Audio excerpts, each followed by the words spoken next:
You are a productive person. You are getting a lot done. People depend on you. You are doing the things you have to do. I want you to make time for the things you want to do. Today, you and I are here with the very wise, very practical, and very real Laura Vanderkam, and we're learning how to take control of our free time. For so much of my life, whether it was because I had a really stressful job or taking care of kids or taking care of aging parents, I felt like my entire life were things I have to do. There are certain phases of life when things feel more crunched, when they feel more intense, when the choices feel a little bit more fraught. But I promise it is possible, even in the middle of a busy Tuesday, even when life seems chaotic, we can enjoy ourselves. We can have moments of fun. And not only that, I think people deserve to have moments of fun. I've seen people's lives transformed by finding an hour to do something that they enjoy in the course of the week. And it changes their narrative. My life is no longer out of my control, at the mercy of everyone else. I am the kind of person who makes space for things that are fun for me. Next week is going to have its own problems. Next month is going to have its own crises. We need to figure out strategies that allow us to live a good life now. You start to feel more empowered. You start feeling less overwhelmed, right? Life starts feeling more calm. You feel like you are making progress on your goals, and that's a much better place to be starting from. Laura Vanderkam, welcome to the Thank Mel you. Robbins podcast. Thanks. Yeah, thanks for having me. I'm so excited to be here. So here's how I want to start. I would love to have you speak directly to the person who's with us right now, somebody who doesn't have a lot of time, but they have made the time to learn from you. What could you tell them is going to be different about their life if they take everything to heart that you're about to share based on your research and your expertise about time? I am so happy you are here today. Anyone listening to this show, I know you are a productive person. You are getting a lot done. People depend on you. You are doing the things you have to do. I want you to make time for the things you want to do, right? I want everyone listening to this to wake up in the morning knowing there's something exciting and wonderful waiting for you in the day. That is what time management is about, right? It's not about squeezing more in that you have to do. It's about making space for the good stuff. Laura, already my mouth is on the floor. You said something so simple, and I want to make sure that you got it as you were listening to Laura or watching this right now. There's a big difference between the things you have to do and the things that you want to do. And for so much of my life, whether it was because I had a really stressful job, and jobs always have a lot of have-tos, or taking care of kids or taking care of aging parents, I felt like my entire life were things I have to do.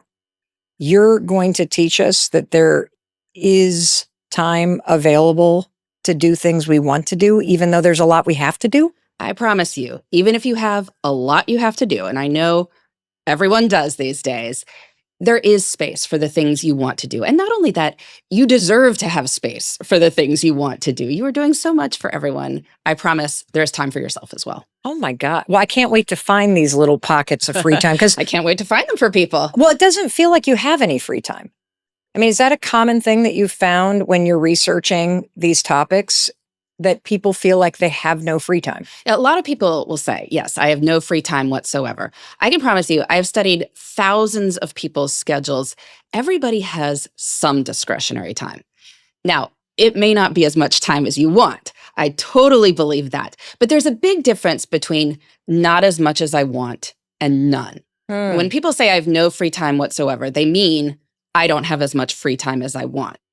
But when we approach this question from, I have some free time, it's just not as much as I want, well, that suggests some good questions right there. You know, how can I scale up my free time in the long run? You know, how can I make good choices in the limited time I do have so I feel most rejuvenated?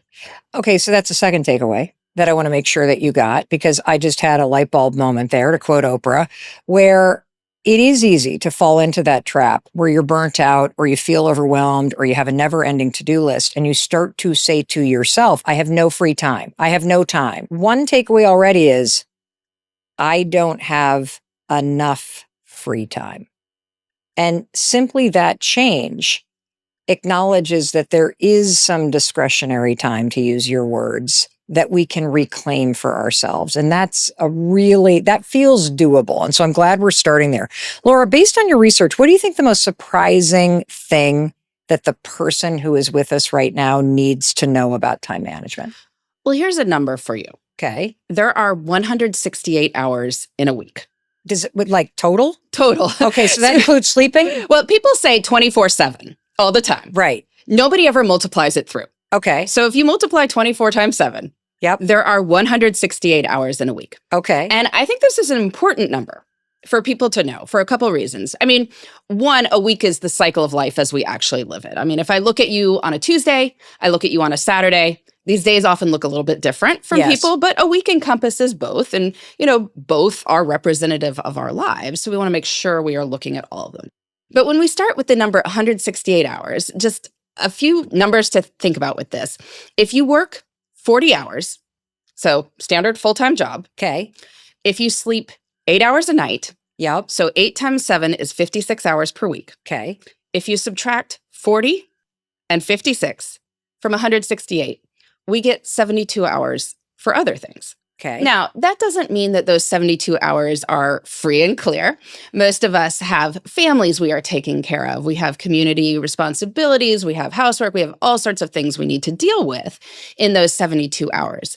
But 72 hours is still a lot of time.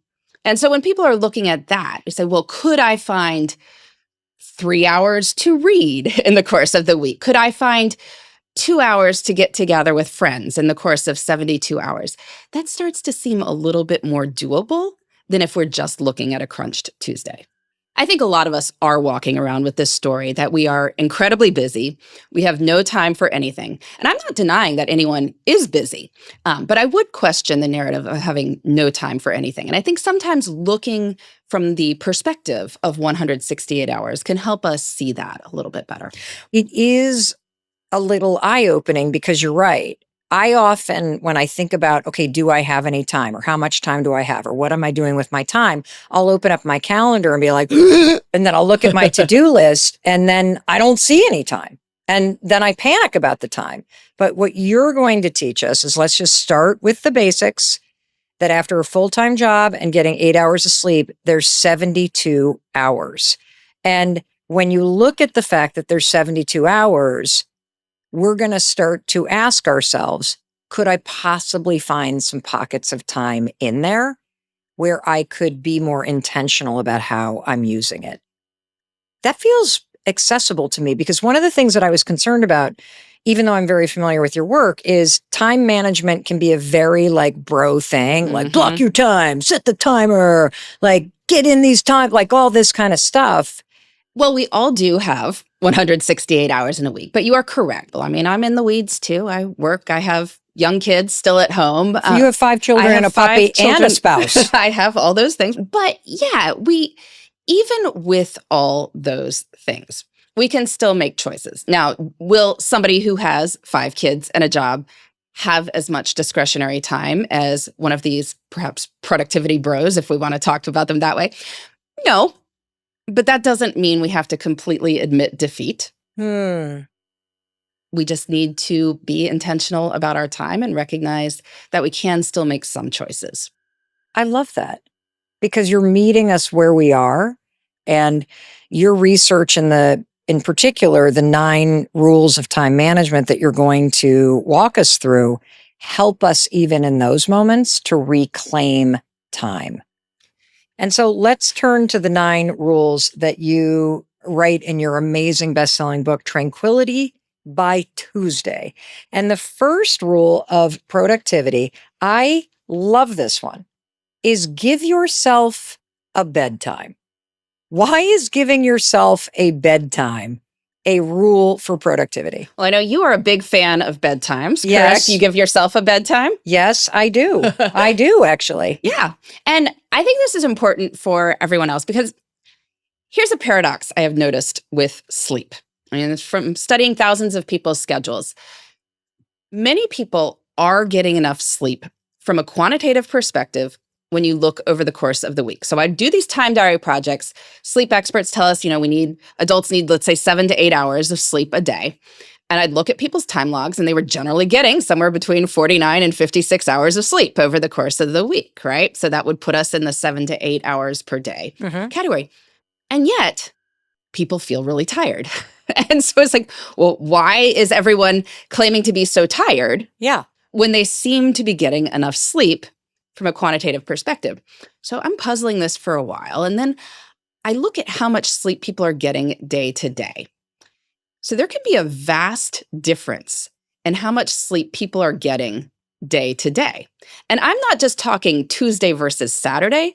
Okay. I'm talking even Tuesday versus Wednesday. Okay. In one of my time diary projects, I looked at how much sleep people were getting on Tuesday versus Wednesday. And about a quarter of people had a 90-minute gap between how much sleep they got on Tuesday and how much they got on Wednesday.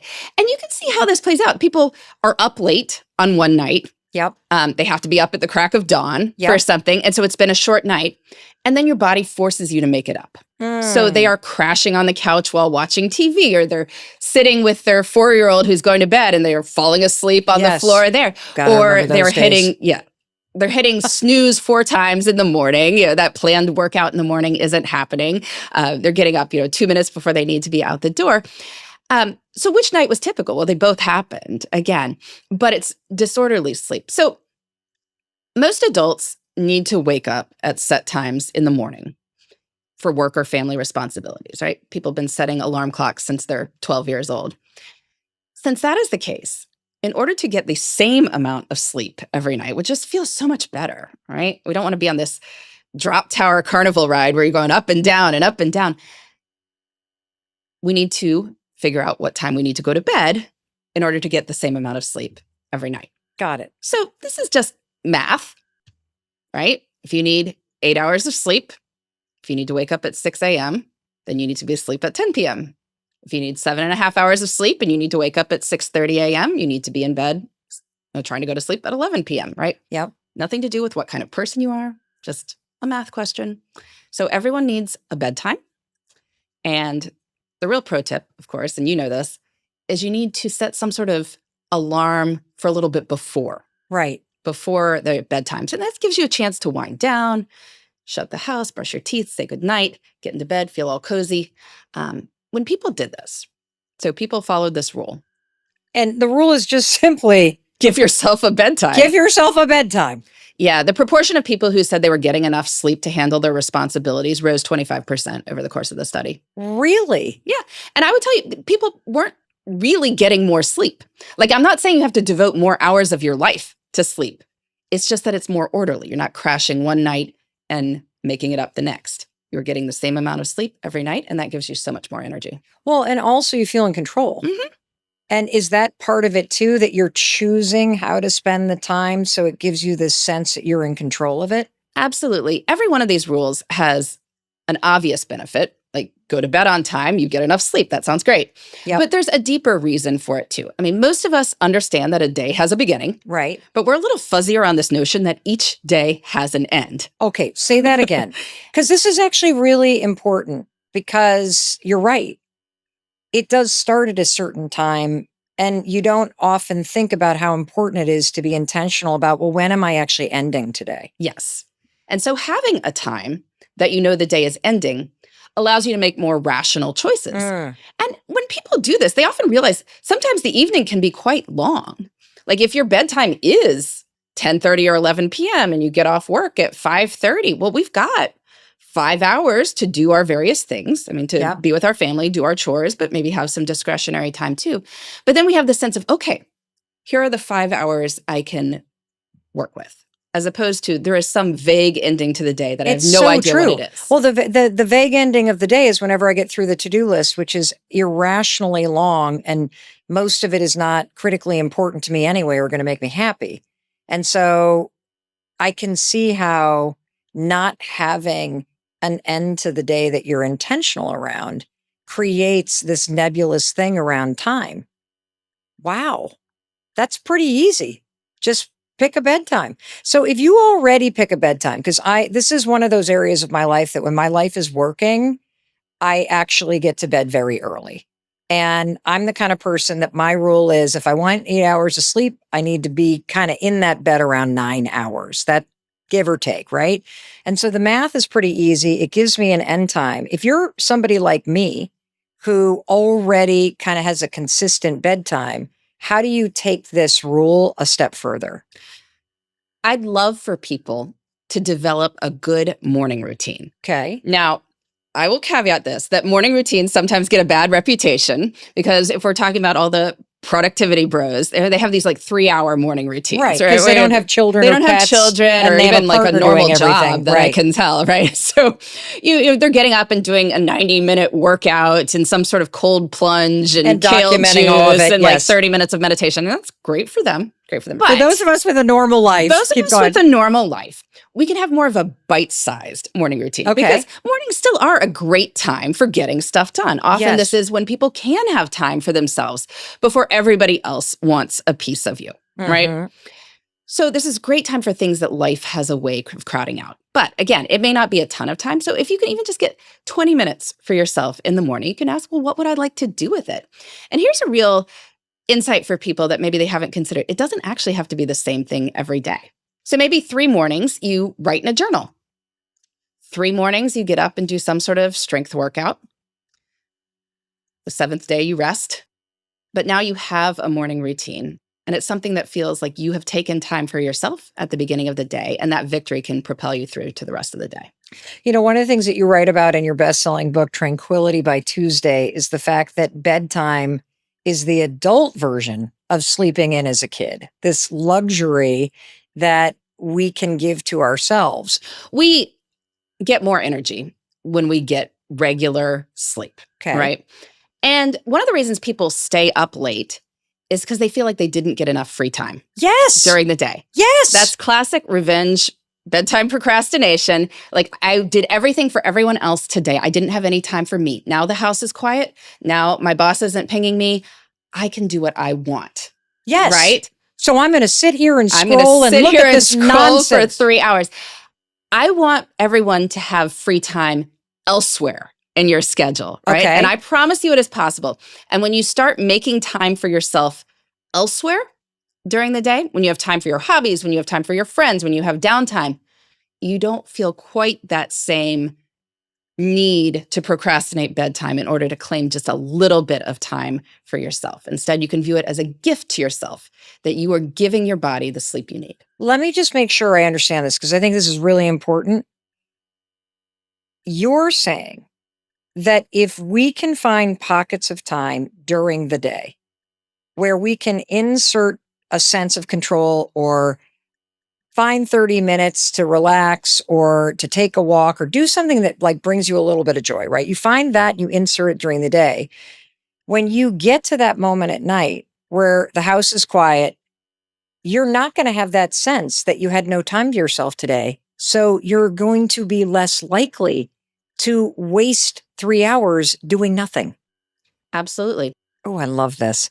So you conducted a time use study to get to these 9 rules of time management. Can you tell me about the time use? What does time use study mean? What is that, Laura? Yeah, well, a time use study is when you look at how people spend their time. And I've done a lot of projects looking at people's time over the years. I found you can't just ask people how they spend their time. I mean, one of the first problems is people don't know there are 168 hours in a week, right? So if you don't even know what the denominator is on the fraction, you're just guessing at the numerator for different things. I mean, what proportion of my time do I spend in the car? What proportion of my time do I spend working? What proportion of my time do I spend on housework or on leisure activities? I don't know. If you don't know what the denominator is in the fraction, you are just guessing. And so people will tell you all sorts of stories about where their time goes, and they are almost always inaccurate. So you need to actually have people keep track of their time in a little bit more granular way. So I've done a lot of these over the years, but the 9 rules that I am talking about today came out of the recognition from doing many of these time diary studies and talking with people about their time, and people would ask for advice. And yet I seem to be telling people the same things over and over again. And so I sort of honed these down into a list of 9 rules that seemed to be universally applicable. But you don't want to just tell somebody, Right. like, this is what I think you should do. If I'm going to give somebody advice, I want to have at least some sense that it actually works. So I recruited about 150 people to try out these 9 rules. Over the course of 9 weeks, they would learn a rule every week. I would measure them on various dimensions at the start of the week, at the end of the week, at the start of the 9 weeks, at the end of the 9 weeks, see how it went. So 9 weeks, 9 rules, 150 people all applying. And what happened? The good news is they felt better about their time. Their general time satisfaction scores rose 16% over the course of 9 weeks.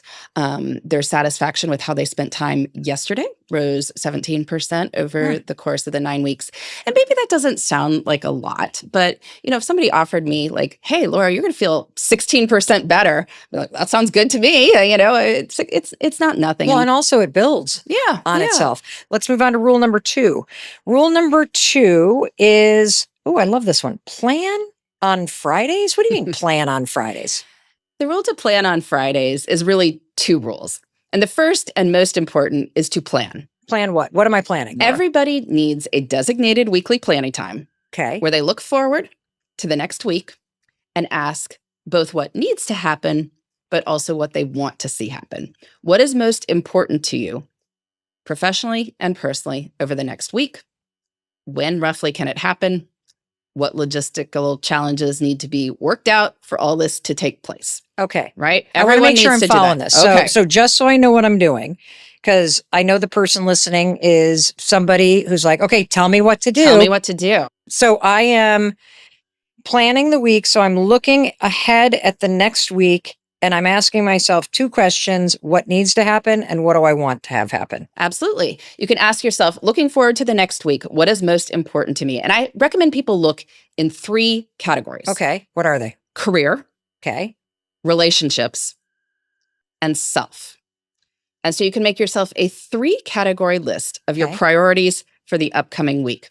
Now, I know everyone listening to this is like, well, work to-dos. I know what those are over the next week. I've got my head around that idea, and probably you roughly know what's important for you to do in your work over the next week. Maybe. But people are like, relationships, self, what is this? But we are people with complex lives. Yeah. We have a lot going on. So we also need to ask what is most important to us for relationships with family and friends. What do I need to do over the next week? What do I want to do over the next week in that category? And then self. What is most important or meaningful to have happen over the next week for your own personal, spiritual, mental, emotional, physical health? And making a 3-category list as you're planning your week does something really good, which is that it is very hard to make a 3-category list and leave one of the categories blank. Oh. Our brains don't work that way. We're like, I have to put something in each of these categories, right? There's a category. I have to fill it in. Yep. And so that right there is going to nudge you to have a more balanced life, right? That you are going to set a priority for your relationships. You will set a priority for your own personal self. And the sheer exercise of doing that over time can make life feel better. So if I'm looking ahead at the week and I'm asking myself what is important to me in career, relationships, and self that I want to make time for, what if you see a schedule and you're like, I have no time? Like, we're not doing that yet. We're just asking ourselves what is actually important in these 3 categories, correct? And there might be something that's already on the calendar that is important to you. Okay. And sometimes it's recasting something, right? It's that you look forward to the week and you are seeing that you are meeting with someone at work who is a new hire that you would like to mentor. You think she's a really awesome person. You're excited about it. You can see great things happening for her. When you see that meeting coming up, that can be a priority for you. You can be like, oh, I really want to focus during this meeting and not just get through the Jones proposal while we're talking together. We're going to talk about what she sees herself doing and any ideas I have for her for doing that. And that right there can elevate this random meeting to something important, and you approach it with an entirely different perspective. I love that. Okay, so I get the planning. That's easy. But now what day am I doing it? You said Friday. Friday. Why Friday? If you already have a weekly planning time that is working for you and it is not Friday, don't let Laura tell you to do anything differently, right? I want people to do what works for them. So I know a lot of people plan on Sundays. Some people plan on Monday mornings. If it is working for you, that is great. Okay. But if you don't have a designated weekly planning time, or you've noticed some trouble with the time that you do have, here's the case for Fridays. Okay. Make it, because I do it on Sundays, and I'm starting to realize well, Mel, maybe it's amping anxiety. I don't know. You're a productive person, so probably it's working for you. But here's the upside of Friday. I don't know. I think I might want to move to Fridays. Especially Friday afternoon, most people are not doing anything of consequence. What are you saying to me right now? You are sliding into the weekend. I am. It's 3 o'clock, Friday Laura. afternoon. Why are we even at Why work? are we even here, right? Yes. And so if you are just wasting that time, counting the minutes until you can clock out, you may as well repurpose some of this time for planning, right? You can take what might have been wasted time and turn it into some of your most productive minutes of the week. Planning on Friday means you can start Monday morning knowing what you need to do. People mostly have a burst of energy at the start of things versus at the end of things. So you'll be able to use all of Monday. I love that. If you find out in the course of your planning that you need to make an appointment somewhere, or you need to set up a meeting with someone, oh my God, you are much more likely to get them on Friday afternoon versus Sunday, which maybe people will take your calls on Sunday, Mel, but a lot of people don't have that. So. No, you know what I end up doing, Laura, is I make a to-do list. Mm-hmm. And now I have to remember to do something that I could have done Friday afternoon while I was planning instead of pretending to work from 3 to 5. Absolutely. You're a genius. Here's one last reason, though. I think this is even more important. Okay. Even people who love their jobs, Sunday afternoon, Sunday evening, start feeling a little bit of trepidation, right? The Sunday scaries. Why do we have that? You know there's all this stuff waiting for you on Monday morning. Uh-huh. But you don't know how you're going to deal with it. Yep. And so in the back of your brain, you are working through all the scenarios, working through your to-do list, thinking about what am I going to do when I get there? If you end work on Friday afternoon with a plan for the next week, you can actually relax and enjoy your weekend. You just made the case for planning on Friday afternoons at 3 p.m. I am sold. I am moving from Sundays to Fridays immediately. I love this. It makes so much sense. I especially love the fact that you can knock things off the to-do list by making calls and appointments then when you can reach people.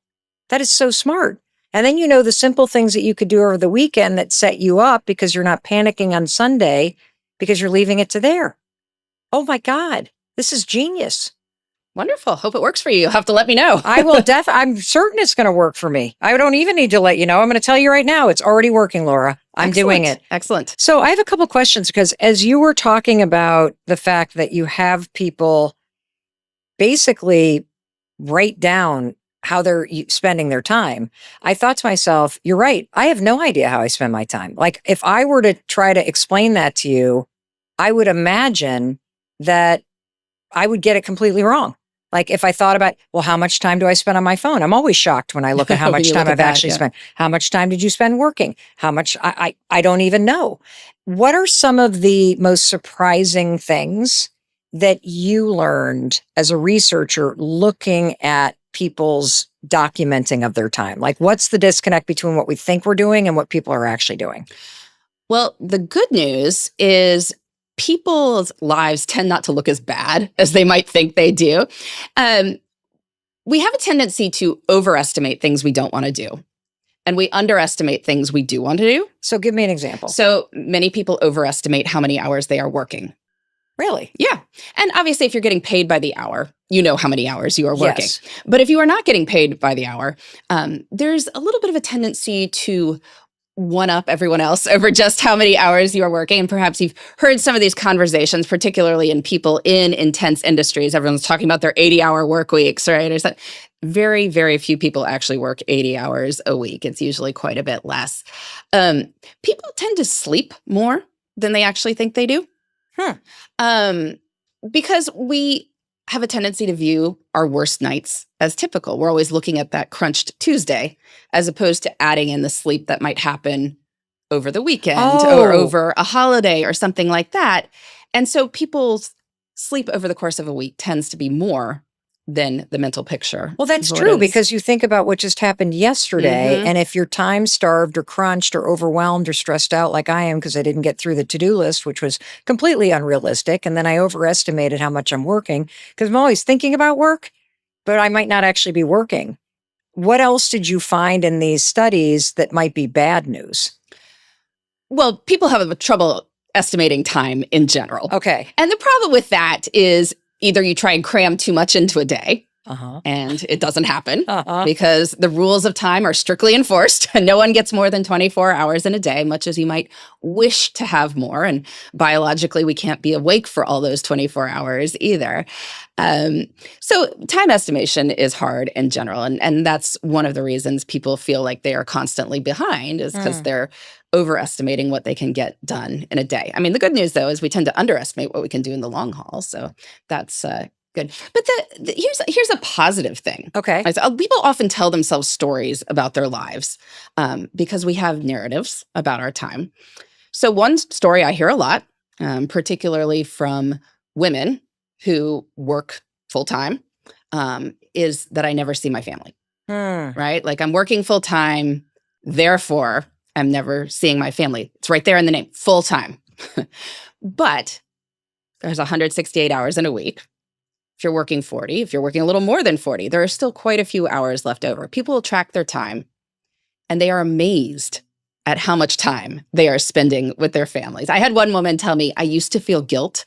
I don't feel guilt anymore. I'm like, that's a good reason to track your time. Did you have any takeaway when you did these time studies with everybody in terms of how much free time or pockets of time there actually was as a general rule that most people were like, oh, wow, I've found on average 3 hours every week or something like that? Was there an insight around the amount of time that people found? I believe most people can find about an hour a day. An hour a day? Mhm.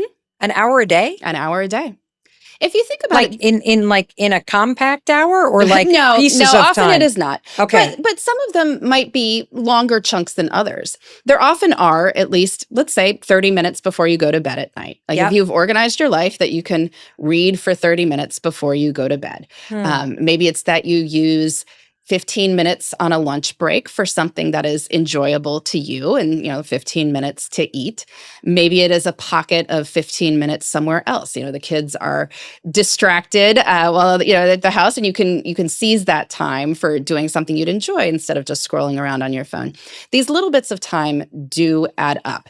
And, when people start using these chunks of time for things that they enjoy, sometimes it lights a fire under them to go find bigger chunks of time. You start reading a really good book in 20 minutes, you don't want to stop. In 20 minutes, you're like, well, let me go see. Can I find an hour somewhere? And it's a good hunt. It might be a challenging hunt depending on what time of life you are in, but I think we can make it work. Well, what I love about it is you're starting to wake up to the importance of how you spend your time.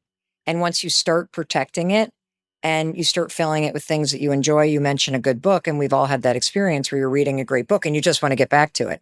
You can see how that starts to build. The positive things that you're adding in make you want to find more pockets of time to add in. So you might try that. If you're telling yourself the story that I have no control over my time whatsoever, no discretionary time, pick up some sort of gotta find out what happens book, start reading it, and you might start to see that there are a few more minutes that you can decide what to do with. And, if you're listening and watching right now and you have a recommendation for a page turner, please put it in the comments below so that we all have a running list that we've crowdsourced of those books that you just can't put down. Because that is the perfect example of how when it matters to you and you're present to it, you will find the time. I recall, it was something like 20 years ago now, but I was reading the Da Vinci Code, which, that was a good well one. known for being a page turner. And somehow I found whatever it takes, like 10 hours to read this book over the course of like 3 days. And it's like, where did I have 10 hours of free time? Somehow I had 10 hours of free time. Your point, though, that you're challenging us to really confront in ourselves is you probably have 10 hours of free time in the next 3 days if you got serious about finding it. Absolutely. And that's the point. The point is not about the fact that you don't have a lot of demands in your life. You're acknowledging the challenge of living in the modern world and the fact that the person that's listening, myself, we have big productive lives. We want to feel engaged in our lives and we feel like we have no time. You're here saying, actually, you do. I want you to hunt for it. Yes. What I'm gathering for myself as I listen to you, even though I'm very familiar with your research, is my narrative about my life and time is about the things I have to do, which of course sets you up to feel like you have no power. And when you flip it and start to go, okay, there are things I have to do, but what is it that I would also want to be doing this week? And how can I find some time in this week in order to fit some of it in? You start to feel more empowered. Yes. This is so good, Laura. So good. You feel much more empowered. And the good news is it doesn't even have to be a lot of time. I've seen people's lives transformed by finding an hour to do something that they enjoy in the course of the week. And suddenly this becomes something they're looking forward to, and it changes their narrative. My life is no longer out of my control, at the mercy of everyone else. I am the kind of person who makes space for things that are fun for me. And that's just a much more empowering narrative. I love that. It's true. Because if you have nothing to look forward to and you're constantly telling yourself that you have no time and things are out of control and you're pushing off the little things that actually bring you a little bit of joy, it would make a big difference to flip this. And that's where these 9 rules come in. So rule number 3 is move by 3 p.m. What does that mean? So physical activity Yes. is a known energy booster, mood booster. Okay. And one of my favorite studies ever, this wasn't one of mine, but somebody else did. They had people rate their energy in the course of the day on a 1 to 10 point scale. And when people were down at a 3, so they were really dragging, they had them go do a short burst of physical activity. So think running up and down the stairs in your office building for 5 minutes or so. Does it have to be cardio? Like, could we take a brisk walk? Well, you could take a brisk walk. Absolutely. I'm a big fan of a brisk walk. I'm anti-cardio. You're anti-cardio. I'm just literally, for those of us that are anti-cardio. Well, you're still moving your body in some way that will get you a little bit of activity there. So anyway, these people were running up and down the stairs for 5 minutes. I'm not doing that because my face is going to be like a tomato. We're going to get you outside walking around for 5 minutes. I'll take that. And had them rate their energy afterwards. And basically, they were around a 9. Wait, so you can go from like a 3 on energy to a 9 in just 5 minutes? What? And you think this is crazy because you just ran up and down the stairs, right? Shouldn't you be exhausted? But it turns out that physical activity, short bursts of at least before we have time to, completely be exhausted like a marathon, makes us have more energy. And even an hour later, people were still rating their energy levels around a 6. So short bursts of physical activity boost your mood, give you more energy. You think about how much time and effort and money people spend to make themselves feel happier and more energetic. Short bursts of physical activity can do it for free, right? And why 3 p.m.? Well, if you do track your energy during the day, many people in the morning, 8 a.m., they've had that first cup of coffee, they can conquer the world. Right. After lunch, you're not conquering the world anymore. You're kind of taking a nap at that point. I'm pretending to work. You're pretending to work. 3 p.m. is when people reach a low point in terms of their measured energy levels during the workday.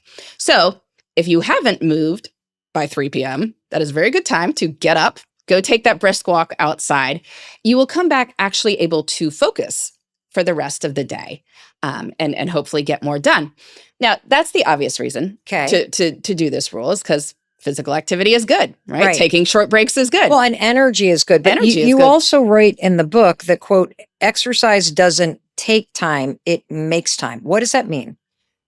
So the time you spend taking care of yourself and doing things like exercising, getting enough sleep, within reason, this time will be paid back to you. How? In terms of more energy. Because when you have more energy, you can get more done. I'm sure we've all had the experience of a task taking us 2 hours instead of 1 because we were so lethargic. Whereas if you tackled it at a time of day when you had more energy, you get through it. The people who did that short burst of physical activity, if you think about it, they took 5 minutes to exercise. Right. But I am guessing they got more done in 55 minutes where their energy was north of a 6 then they would have gotten done in an hour where their energy was a 3. Well, right? not only that, here's what I also want to unpack that I'm realizing, because so much of your work and the way that your research has you look at time and experience time differently. What I'm gathering from this, that exercise doesn't take time, it makes time, is that if you take it as fact, because it's true, most of us have the experience that by 3 o'clock, basically the gas tank is at 0. And when your energy is low, you don't feel like doing anything. And so you leave work feeling low. And then you arrive home and you feel like drained from work because your energy is at a 0 and you're still on empty, which makes it more likely for you to waste time on nonsense because you have no energy to do things for yourself that would actually make you feel better. And so then you blame it on work, that work drained you. And so what you're basically saying is, no, no, no, no, no. If you understand that moving your body, yeah, it might take 5 minutes to take a walk around the block, but I always feel better after I do that in between interviews on the podcast, for example, and I do feel more energized. And it's not just that I'm more productive at work. I leave work feeling like work is done. And then I feel like I have a little bit more time. Is that also why this works? Yes. When you can use that out, the hours of 3 to 5 to actually get things done. Yeah. Well, you get more done. You don't have as much leftover work when you are leaving work. You don't feel the need to work longer because you didn't get it done. Right. And it changes the whole feel of your day. But this is about being strategic about time, right? The deeper reason for this rule is not just because I think it's great for people to go walk around the block for 5 to 10 minutes in the middle of the afternoon, even though I think that will be a life-changing habit if you build it into your day. It's because, many of us spend a lot of our days sitting and, kind of going from meeting to meeting or things like that. Saying, where can I put in a 5 to 10 minute break in my day requires you to look at your day. It requires you to think about when things are going to happen and when you can take control of a little bit of your time. It means you look forward to the day and see, well, when is my energy going to be low? When can I proactively plan in a break? And you become more like the general surveying the battlefield, right? As opposed to just the soldier marching through it. You have more agency. And that might seem silly for a 5 to 10 minute walk, but I promise that mindset is helpful for everything. I don't think that's silly at all. Because if you're somebody who's a teacher, or you work in a hospital, or you're a first responder, or you have a retail job, or like you run your own thing, I think a lot of us have this experience that the second that you look at the first work email or you walk into the office or you start your work day, all bets are off. You're in complete reaction mode. And when you're in reaction mode, just like answering emails and running from one thing to the next, you're not actually present to your time or in control of it. And that's very draining. What you're basically saying is, by simply saying, okay, I'm going to find a 5 to 10 minute slot in my workday to get outside or to do a couple squats or anything, take a break for crying out loud and get out of the chair and stand up and walk around the floor of the hospital for a minute. You're taking control of your time. And that gives you a sense that you're not just at the effect of everything around you. Is that what you're saying? Yes. And I know some people's jobs are way more reactive than others, right? There are jobs where you don't have a lot of control over what you are doing minute for minute. But even if you're in the sort of job where, you get 2 10-minute breaks a day when your manager tells you to go take your break, you can still think, well, what could I do during those 2 10-minute breaks that would be rejuvenating? Now, maybe if you've been standing on your feet, you're chopping lumber for a job or something like that you probably don't need to go take a walk. But you can still think about what would make me feel more energized. And maybe it's reading a really good book for 10 minutes or it's calling a friend for 10 minutes, as opposed to just picking up our phone and scrolling around. Well, I think that's the point, is that, and this is your overall point, because we're not present to the 168 hours that we have every week and how we're utilizing that time, we are not protecting these pockets of time for things that are important. And therefore, we reflexively fill it with nonsense by looking at our phone or doing other things that we don't even remember. When we think we have no time, we don't ask what we'd like to do with our time. Yes. But then when time does appear, We do whatever is easiest, which tends to be picking up the phone and scrolling around. Whereas when you have the story that I do have some time, I do have these small chunks of time that I can exercise discretion over, then you start to ask, well, what would I like to do with it? What would make me feel happy? What would make me feel energized? What would make me feel rejuvenated? And that's just a much more powerful question. I can give you a very simple example of one change that I've made that illustrates this point. I didn't even realize it relates to your research. When I'm standing in a line at a grocery store, I use that time to close my eyes and just practice the 4x4x4 breathing. You know, you breathe in 4 seconds, hold it 4 seconds, breathe out. And I don't reach for my phone. And I cannot tell you the difference that what seems dumb little habit of learning how to stand in a line and not distract myself and just be present to my breathing, how much peace that has brought into my life, and how even in that moment, it's almost like time expands. And the old me would stand in a line and get pissed off and frustrated. And, I'd let them, and then I'd be looking at my phone, but realizing, no, this is a pocket of time that you're talking about. And if I'm aware that it's a pocket of time and that these small moments matter, and what I fill it with can either bring me joy and peace, or it can just be more mindlessness and distraction, you do feel better. And they add up. I love it. My iPhone tells me on Sunday morning how much time I have spent on it in the course of the week. And so it sends me this note on Sunday morning of how much time I have spent. It's a bit of a, moment of reckoning, I guess. But it's always higher than I think it is. And it's because of moments like that, right? That you're standing in line at the grocery store, or waiting to pick up a kid somewhere, or you're waiting for a phone call to start. And what do we do at that time? We pull out our phones, start scrolling around. Nothing happened on the phone that you needed to look at. Even if something important is happening, you could have looked at it at a time when you were able to deal with it, right? The worst is you're getting some email that actually is important, and you're like, well, I can't deal with it while I'm in the line at the supermarket. Right. So now, not only am I still in line at the supermarket, I'm feeling anxious about the fact that I have this hot email here. Yes. So, consciously using bits of time for bits of joy will change your life. I agree with you. I really do. Your fourth rule of productivity is 3 times a week is a habit. What does that mean? 3 times a week is a habit. So we think of our lives in days, but we actually live our lives in weeks. What do you mean? We talked about 168 hours is the cycle of life as we actually live it. Tuesday and Saturday both occur just as often. Both have the same number of hours. And yet when you look at people's lives, they're often very different on those 2 days. But the reason we need to think of our lives in terms of weeks is that it allows us to see that even if things don't happen daily, they can still be a regular part of our lives. Well, this makes so much sense because I am one of those people that thinks in absolutes. Got to get the walk in every day. Got to make sure and if I miss a day or miss 2 days or something happens, now it's no longer a thing. People say to me, there are not enough hours in the day to get to everything I want to get to. Yes. And I totally agree. There are not enough hours in the day to get to absolutely everything you want to get to, but we don't live our lives in days. We live our lives in weeks. And by looking at the whole of the week, we see just how much space there is. So there's many things that people say they would like to do in their lives, they'd like to have in their lives, would like to do more of in their lives.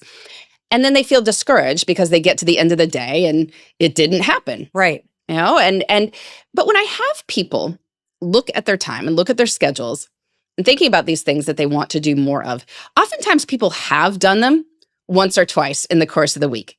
It feels like they never do them because they're looking at life in terms of days. And so most days, if you were doing something once or twice a week, well, you didn't do it. So you feel like a failure, like, oh, I'd like to have family dinners, but we didn't do it tonight, Tuesday night, so I'm a failure. I want to exercise more, and I got to the end of this busy Wednesday and I didn't exercise. I am a failure. That is not a helpful conversation to be having with yourself. Here's the thing. If you're already doing something once or twice a week, it is pretty easy to get to 3. You just have to add one more time, maybe. So if you want to have family dinners, but between your work schedule, the kids' activity schedules, you're not all sitting down 6 p.m. Monday to Friday. Nobody is unveiling a pot roast Norman Rockwell style, right? But you look at your schedule and say, well, okay, well, actually, we're mostly having pizza together on Friday nights. We're often having pancakes together on Sunday mornings. Now, all we need to do is find one more time.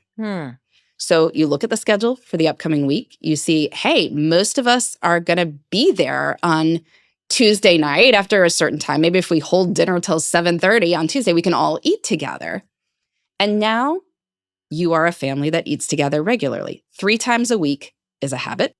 It happens 3 times a week. It can be part of your identity.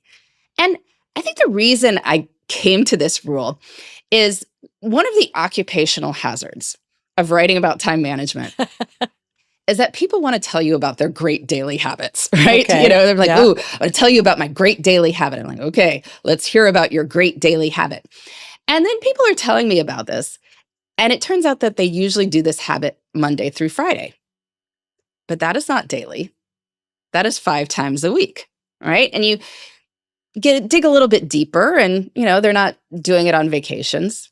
They're not doing it on holidays. They're not. So people are telling themselves they have this daily habit because it happens most of the time, Monday through Friday. But I think when we dig down, we see, that's probably 3 or 4 times a week. So let's just start with the assumption that we're trying to get to 3 or 4 times a week. 3 times a week is a habit. It's so much more doable, can be part of our identity. I love that. And what I also love is that it builds with the plan on Fridays. Because if you are taking Friday afternoon to look ahead, and one of the things that brings you joy is to have dinner with family or friends, and you can go, oh, okay, there are 2 nights where this works. Where can I find a third? Now you're making it a habit. And so these things build on themselves. Very, very cool. Rule number 5 of your productivity rules is create a backup slot. What is, it's like a rain date for your life? Like what is that? Rain dates are one of the most brilliant scheduling inventions ever. If people are invited to an outdoor event, Right. say in the summer, the existence of a rain date, the hosts are acknowledging right there that there is much that can go predictably wrong outside, right? It might rain. But by setting a rain date, you increase the chances that the event happens, even if not when originally planned. And I think there are a lot of things in life that we want to get to, but life happens. And so we can't do it at the time we originally planned. But that doesn't mean we don't get to do it. We can create a rain date for it, right? So we can you give me an example of how this works? Well, let's say Is this only with the big stuff? Well, let's say you want to exercise 3 times a week. Right. And you carve out time somehow, Tuesday, Thursday, and Saturday, you're going to do it. Then what happens? Tuesday, school nurse calls. Yeah. Oh, yeah. Uh-huh. And you have to go pick up your kid and the entire schedule for the day is off, right? You're like, well, I just can't exercise 3 times a week. But what if we set a backup slot for one of those times? We're going to have time carved out in our schedules on Tuesday, Thursday, Saturday, and Sunday for a workout. Now you don't have to do it. You don't have only to do 3. it. Okay. Yeah, though if the time is open, it's open. You do something else with it if you want, right? But when one of those slots is taken away from you, yeah, you still have time. We should get in the habit of creating more open space in general in our schedules, because that way, when life happens, there is a place for things to go. So if you are, have all these things that need to happen on Tuesday at work, and again, the school nurse calls, you have to go pick up your kid. Where do all those things go? Well, this is, people out start the window, or people start borrowing time from the next week. Right. But next week is going to have crises of its own. Yes. Whereas if you have open time on Friday, let's say, the things that didn't happen Tuesday can go Friday. You are still on track. You are not borrowing time from the next week.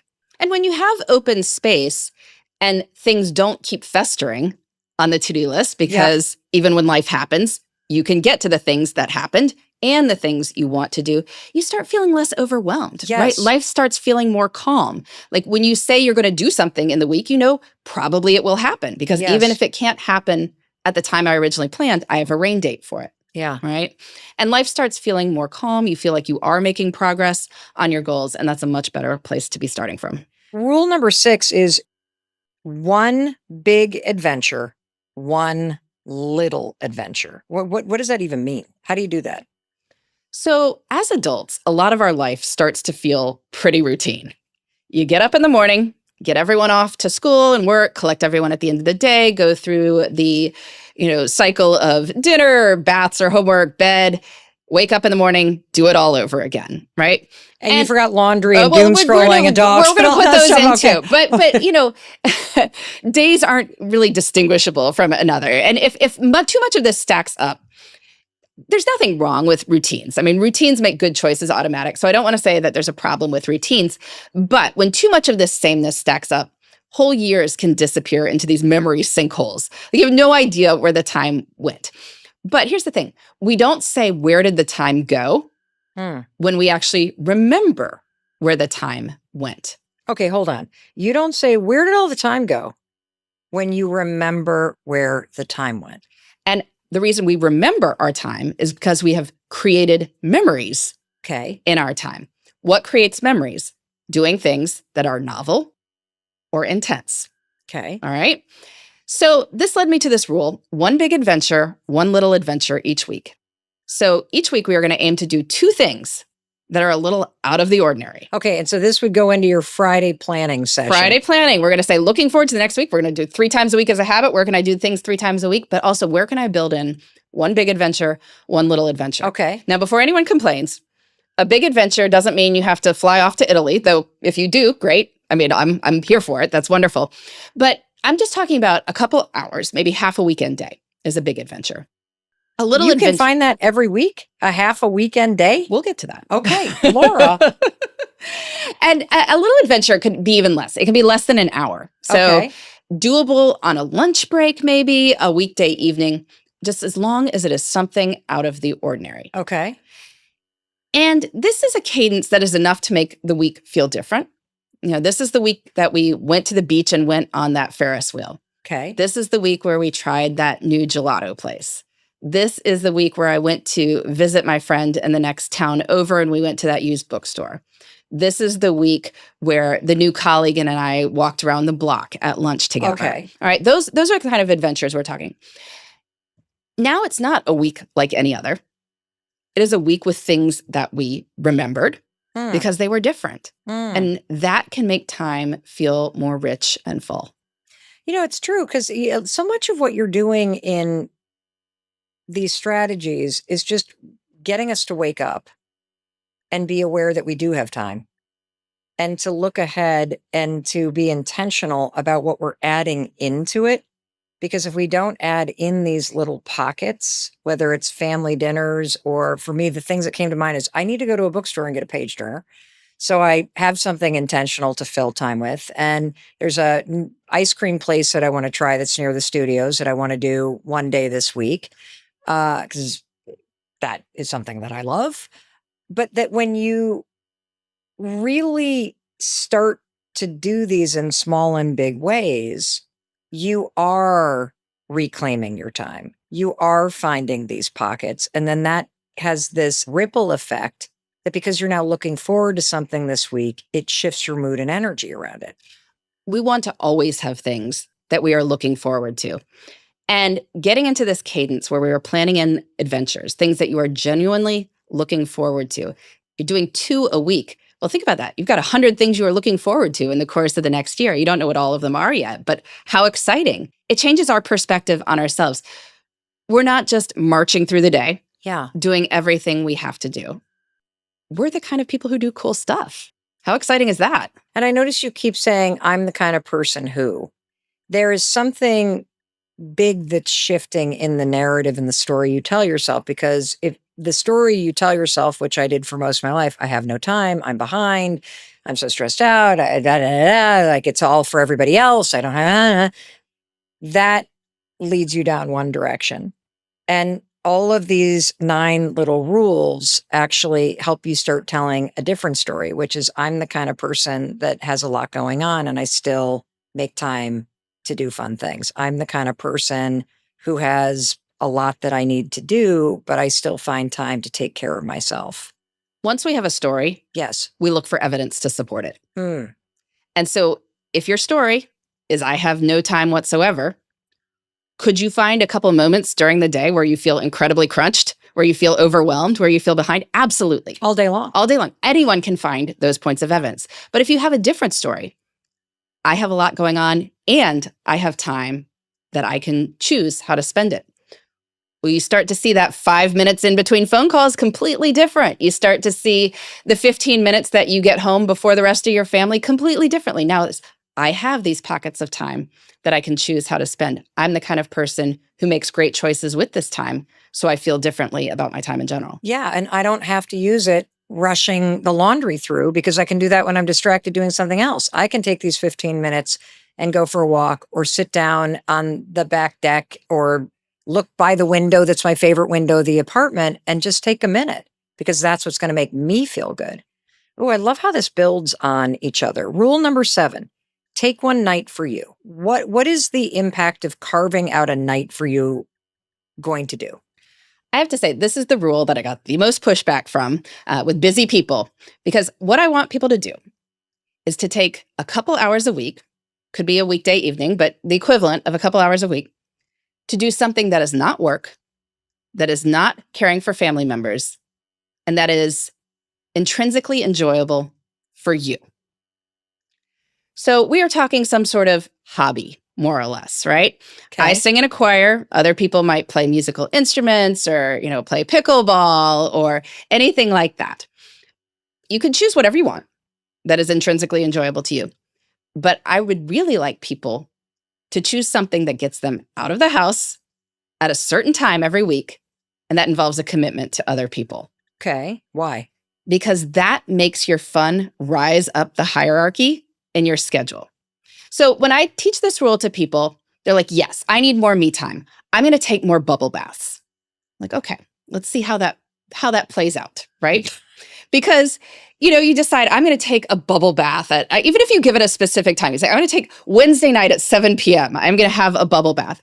What happens when work is running late on Wednesday night? I'm doing work. You're doing work. What happens when your kid wants you to drive them to the mall at 7 p.m. on Wednesday? I'm driving them to You're the mall. driving them to the mall. Things that can happen whenever tend to happen never, right? Your bathtub isn't going anywhere, so you can always push it forward. Whereas if you decide that you're going to play in a string quartet and they meet at 7 p.m. on Wednesday and you don't show up, they're a string trio. We have a problem here, right? Yes. So because of that, you will do a lot to make sure that you can be there at 7 p.m. on Wednesday. You have worked out with a colleague that when work is running late on Wednesday, you will have covered for your colleague on Tuesday, so he covers for you on Wednesday. Yep. Right? The kid who wants you to drive them to the mall knows not to ask at 7 p.m. on Wednesday because the answer is going to be no, right? Because it is a commitment to other people, you will do it. And that way you're building this active self-care into your life. What is the excuse that people give you when they push back and are like, a night for myself? I couldn't possibly do that. How's the house going to run? Who's going to take care of mom? Like, what do people say? Everything will fall apart without me. That is what people are basically saying. And this comes from different perspectives. Sometimes it's arrogance in disguise, right? That nothing can function without me. Just you can't hire good people these days, right? Like nobody can do anything what I do at home. But it also can be fear, right? Like, well, if I'm not necessary for absolutely everything at work, like, well, what's the point of me? They'll fire me tomorrow, right? Or Right. If I acknowledge that people in my household can function without me, maybe they do things a little bit differently, but maybe they can function without me, then it feels like, well, what's the point of me? But everyone has intrinsic worth apart from whatever you do. And I mean, the truth is, Earth is not going to crash into the sun if you take 2 hours to go play in your pickleball league, right? For the vast majority of us, most things will not change if you take an hour or two away to go do something for yourself. Now, I'm not promising that all the dishes will get done in exactly the way that you would have done them, but it won't be a crisis. The world will keep spinning. And what will the person who's resistant to going back to a religious service, like on a Wednesday night or volunteering for hospice on a Thursday, what will happen in your life if you start to do this rule where you take one night for yourself? This will allow you to see that you are not just a person who works. and has caregiving responsibilities, you are a person who does awesome things in the world. And this can totally transform people's lives. We've talked about it, how it doesn't take much time to make life feel entirely different. One story I remember for this, a woman who learned this rule. She was, very busy, full-time job, spouse who works, young kids. She decided to start playing tennis on Tuesday night. Her husband had been encouraging her to find something, a hobby to be less stressed and all that. First time she comes home, her husband's like, "You're glowing. You're glowing." All it took is a little more than an hour on a Tuesday night. And it becomes like this tent post in the week. You build your life around that requirement that you be there because it changes how you view yourself. I think a lot of us have had an experience where you start to feel like, I don't even know who I am anymore. And everything you're teaching us, to me, feels like a way to insert your spirit back into the pockets of time that you can find when you get intentional, because you're not going to be able to just take all 24 hours, but you can find 15 minutes, an hour here or there over the course of a week in order to start to feel like yourself again. Absolutely. And particularly when people are in phases of life, like you have lots of young kids. Yes. Or you are caring for a family member who has a complicated medical condition. I get it's not going to be easy to take this time. But if you get support from the other people in your life, I'm guessing you can make it happen. You can trade off with your spouse. Like you offer to take Tuesday night, your spouse takes Wednesday night. Each of you gets one night for you. If that is not in the cards, maybe you trade off with a friend or family member, right? Like your neighbor takes the kids on Tuesday and you take the kids on Wednesday and each of you get a night off. And, I have people push back with this again with things like, well, I'm caring for a family member who has this complicated medical condition. I can't just walk off. I'm saying, well, I'm not saying you can just walk off, right? Right. We do need to figure out the logistics, but it's kind of scary to me if nobody else can take care of this person. That's a bad situation. Something could happen to you. We need backup systems in general to make sure that people are cared for. And so if you have that mindset, I think you can figure out a way to take an hour for yourself, and it will change how you see time. So tell me about rule number 8, which is give things less time. So many of us start to feel like we are carrying a huge mental load, right? There's all the things we need to remember to do. And it's, it adds up. The more complicated a life you have, the more things there are. And you'll be sitting there, trying to focus on some deep work project. You're like, did I send in the permission slip? Did I, answer that invitation to the meeting on Friday? Did I book the tickets for that trip next week? All these things are in your brain. You just made me remember that all the things you didn't do today that you're supposed to. Oh my God, 2 weeks ago, I donated to the local library. I still have not filled out the form. Now I got to write a note and tell Chris. Okay, yes. Yes. We're carrying this mental load. And there's been many interesting things written about who carries what proportion of the mental load. And I'm here for that. But this is not about that. This is about saying whatever proportion you are carrying, you can minimize the mental cost by batching these things. So instead of just doing it when you think of it, you're working on a project, you're like, oh, I need to send in that permission slip. Just quick write it down somewhere and get right back to what you were doing.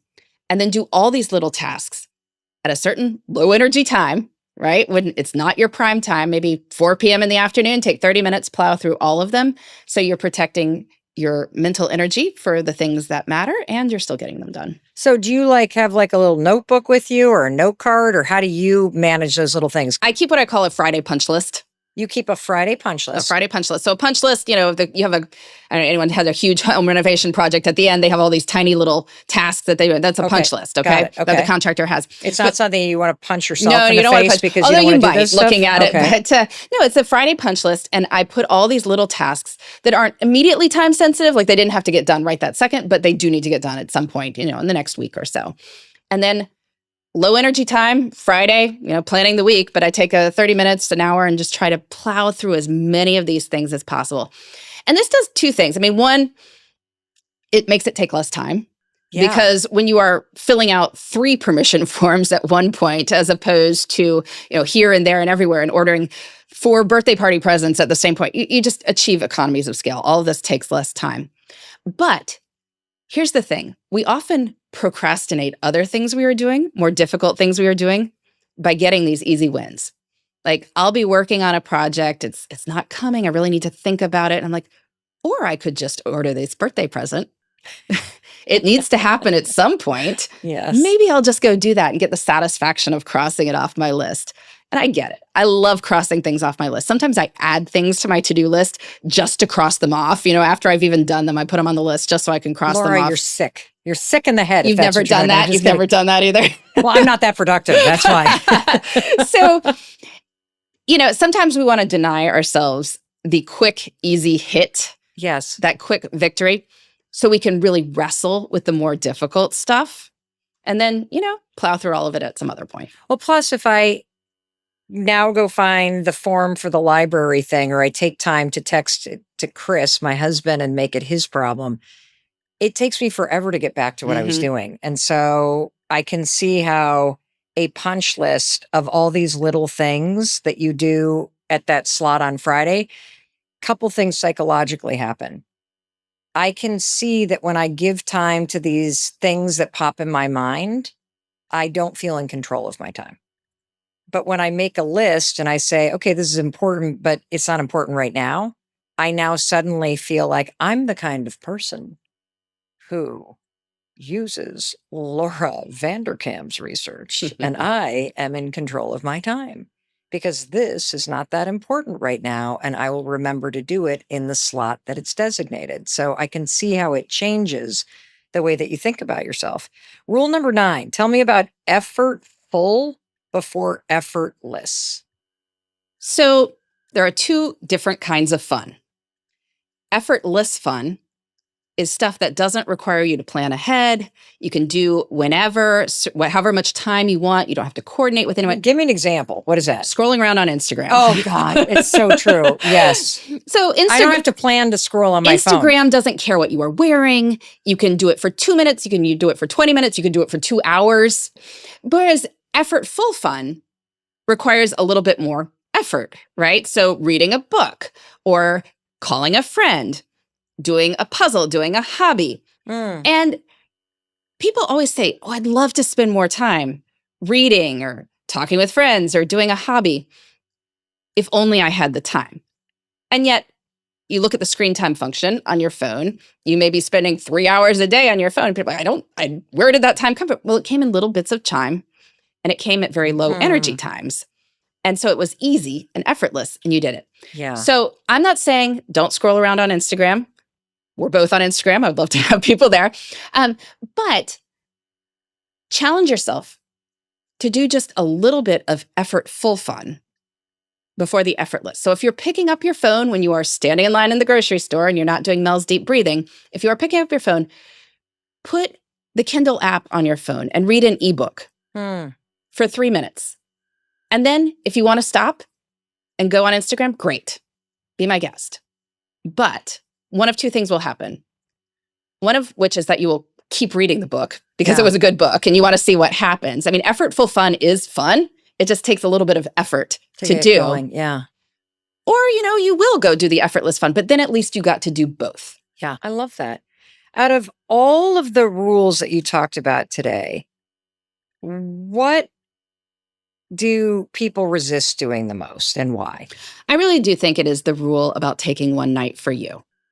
It does seem impossible. Like, It I'm does just going to seem say impossible. right now, like 1 night a week, I don't know that I could find that. I was telling myself that story.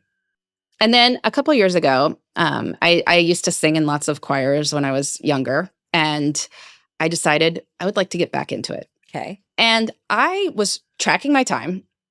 And I looked at my schedule. And I saw that a great many of my evenings were very nebulous. I mean, it was half-heartedly hanging out with the kids, but also kind of wishing they would sometimes leave me alone so I could do other things. Right. And nothing much was happening. I was like, okay, could I do that with the kids 6 nights a week? And one night, I do something different. So I joined a choir. meets 7 p.m. on Thursday nights. There's nothing flexible about being in a certain place at 7 p.m. on Thursday nights. So it hasn't been easy, but I have structured my life to make it happen. And I think most people could do that. And maybe it's not a weekday evening. Maybe it's an hour on a Saturday morning. Yep. But it's sometime during the course of the week for something. And if you don't believe me, just try it Okay. for a couple of weeks. And if Earth crashes into the sun, I'm sorry. I'm sorry. But I'm guessing you will find out that life keeps functioning. And then you can keep having your fun and taking one night for you. And life will feel different. I think life will not only keep functioning, I think you'll start functioning in a much more powerful and positive way. And that's the whole point of this, because you start to feel like you're reclaiming your life. And I love the suggestion. Maybe it's Sunday morning.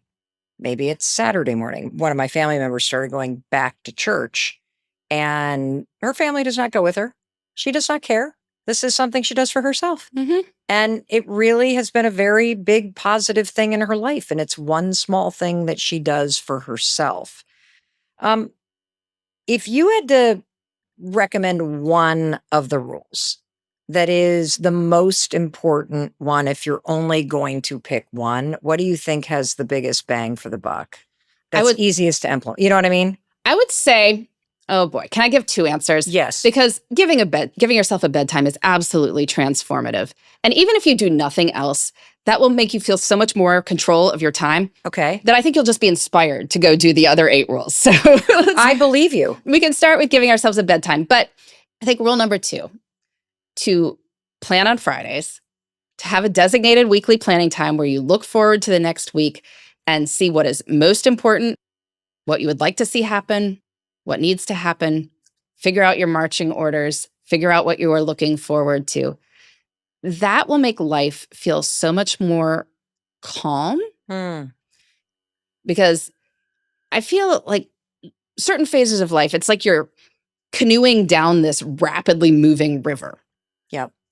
And it's hard to know how to direct your canoe down there. And if you're just at the mercy of the rapids, you're going to be banged all over the place. But if you can take just a little bit to get yourself over to the side in the calm, in the shallows, and see what's coming up, then you can direct your craft better. And that doesn't mean that those currents aren't there. It doesn't mean the rocks aren't there, but you see them. You have thought about them, at least the ones you can anticipate. And you've thought about how you will deal with them. And that makes a more productive life possible. So cool. So, Laura, if the person who's listening takes just one action from all of these simple yet powerful strategies that you've just taught us, what do you think the most important thing to do is? I think getting a sense of where the time really goes is the first step to making mindful choices about how to spend it more in service of the life that you would like. And so I know it is not tremendously fun to track your time, but maybe we can dangle the carrot out there of saying, I bet you will be able to find at least a little bit of time in your schedule for something you've been telling yourself you don't have time to do. And I would love to hear about the amazing and wonderful things that people do when they find even that 30 to 60 minutes for some adventure that makes their life feel more wonderful. And so I'm excited to hear what comes out of that. I am too, because I think something really awesome is going to come out of that insight. Laura, what are your parting words? I think knowing where the time goes allows us to make more intentional choices. And time is so precious, but it is also plentiful, right? How we spend our time is how we will spend our lives. And I know that time management gets this bad reputation. It's about squeezing more in, or about these people, have these elaborate routines that don't look like the rest of our lives. And that's fine for them. But to me, Time management is about being a good steward of these hours that I happen to have. And I believe we can make life wonderful. Well, I am so excited by everything that you shared. I'm actually going to track my time. All right. And I will let you know what I Okay. discover. I would I'm love to see afraid it. that I'm going to be confronted by the fact that I don't work as much as I complain that I do. But I'm excited about finding time and getting more intentional about filling it with things that really matter. And I cannot thank you enough for making the time to come here to our studios in Boston, for all of the research that you've been doing that has had a huge impact on my life and the lives of millions of people around the world, and for spending the time with us teaching us what we can do to take control of it. So thank you, thank you, thank you. Thank you so much for giving me this opportunity. My pleasure. And I also want to thank you. Thank you for finding the time and making the time and spending it watching or listening to this conversation, which will improve your life. Laura's right. Your life is determined by what you pour your time into. And I am certain that these strategies that you and I learned today based on research will help you take your time back. And when you do that, your life is going to get better. It's going to feel like yours. And in case no one else tells you today, I wanted to be sure to tell you that as your friend, I love you, I believe in you, and I believe in your ability to create a better life. Alrighty, I will be waiting for you in the very next episode. I'll welcome you in the moment you hit play. I'll see you there. Thank you for watching all the way to the end. I'm so fired up that you are here. I'm so fired up that you are sharing this with people. And I'll tell you one more thing that would make me very fired up. Hit subscribe. You know, my team just showed me this. 57% of you who watch this are not subscribed. And it's a way that you can show us the same support that we're showing you. It's also a way to make sure that you don't miss a thing here on the Mel Robbins podcast. How do you know if you're subscribed? Well, if you're not, the button's lit up. So go ahead and hit that. Thank you, thank you, thank you. Thank you for sharing this episode. Thank you for your interest in creating a better life for yourself. I love that for you. And I also think you're going to love this video. This is the one I think you should watch next, and I'll be there to welcome you in the moment you hit play.